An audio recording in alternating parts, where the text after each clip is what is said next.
Hi అందరికీ. ఈ బండి అయితే ఎఫ్జెడ్, నా పేరు అయితే శివ. ఈ బండి అయితే స్టార్ట్ అవ్వట్లేదు అని చెప్పి కస్టమర్ మన దగ్గరికి తీసుకొచ్చాడు. బండి అయితే స్టార్ట్ అవ్వట్లేదు.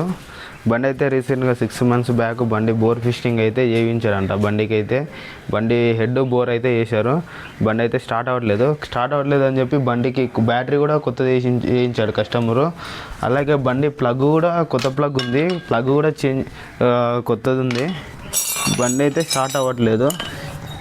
ఎందుకు స్టార్ట్ అవ్వట్లేదు అని చెప్పి మనం చెక్ చేస్తే మనకు అర్థమైంది ఏంటంటే బండికి కంప్రెషర్ అని రావట్లేదు.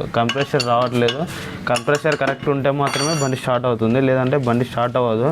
ఇప్పుడైతే మనం బండి స్టార్ట్ కావాలంటే ఫస్ట్ ఆఫ్ ఆల్ అయితే బండి సీట్ ఇప్పదీసాం, సైడ్ కవర్ ఇప్పదీసాం. ఇప్పుడు ట్యాంక్ ఇప్పదీసి హెడ్ టాప్ కవర్ ఓపెన్ చేసి చెక్ చేద్దాం మనము. అబ్జెక్ట్ ఇప్పుడైతే మీకు హెడ్ టాప్ కవర్ ఓపెన్ చేశాను కదా, చూడండి. ఇదైతే మన స్కామ్ చాప్టర్ వీల్ అండి. ఇది టైమింగ్ గేర్ అంటారు. ఈ టైమింగ్ గేర్కి అయితే మన ఇక్కడ మ్యాగ్నెట్ నుంచి ఇక్కడ టైమింగ్ చైన్ ఉండాలి. అసలు ఇక్కడ టైమింగ్ చైన్ అన్నదే కనబడట్లేదు.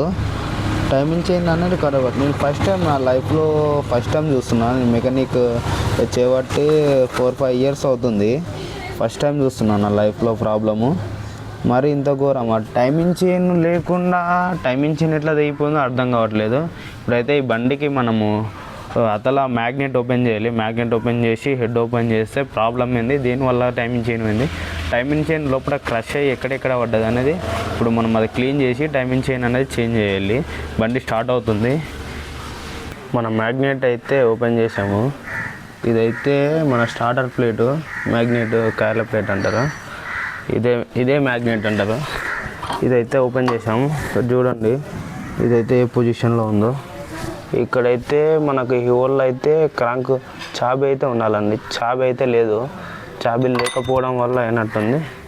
ఇదైతే సెల్ఫ్ మోటార్ నుంచి 1-way క్లచ్ గేర్ అంటారు. 1-way క్లచ్ గేర్ ఇది 1-way లూటర్ ఇది. ఈ లూటర్కి మధ్యలో ఒక బేరింగ్ ఉంటుంది, ప్లస్ ఒక వాచర్ ఉంటుంది అని చెప్పాం కదండి. టైమింగ్ చైన్ ఇదే చూడండి. టైమింగ్ చైన్ పొజిషన్ చూడండి. అసలు ఏ విధంగా కట్ అయింది టైమింగ్ చైన్ అనేది. ఇగో 2 తుకడాలు అయిపోయింది టైమింగ్ చైన్ అన్నది అంతా క్రష్ అయిపోయిందండి. చాలా ఘోరంగా టైమింగ్ చైన్ అంతా క్రష్ అయిపోయింది. ఈ బండికి అసలు ఈ టైమింగ్ చైన్ తెగిపోయేంత ప్రాబ్లం ఎందుకు వచ్చిందంటే, ఈ బండి అయితే రీసెంట్గా మనం చెప్పాం కదండి, బోర్ అయితే వేయించారంట. రీసెంట్గా బండి హాఫ్ బోర్ చేసినప్పుడు మన ఇంతకుముందు చేసిన వాళ్ళు ఎవరో కానీ అలా అయితే మన మ్యాగ్నెట్ చాబీ అయితే చూసుకోలేదండి. మ్యాగ్నెట్ చాబీ అయితే సరిగ్గా కూర్చోకుండా అట్లే పెట్టేశారు వాళ్ళు. ఆ పెట్టేయడం వల్ల రన్నింగ్లో అనేది మ్యాగ్నెట్ చాబీ అయితే ఊడిపోయింది. టైమింగ్ అనేది అవుట్ అయ్యి టైమింగ్ చైన్ దిగిపోయింది. అందువల్లనే బండి స్టార్ట్ అవ్వట్లేదు. ఇక్కడ మన చెంబర్కి కూడా చాలా ఎఫెక్ట్ పడ్డది. చెంబర్ అయితే బాగా డ్యామేజ్ అయింది. ఇప్పుడైతే బండికి మనం కొత్త టైమింగ్ చైన్ మ్యాగ్నెట్ చాబ్ వేసి రీప్లేస్మెంట్ చేసి బండి అయితే స్టార్ట్ చేద్దామండి. Okay, thank you.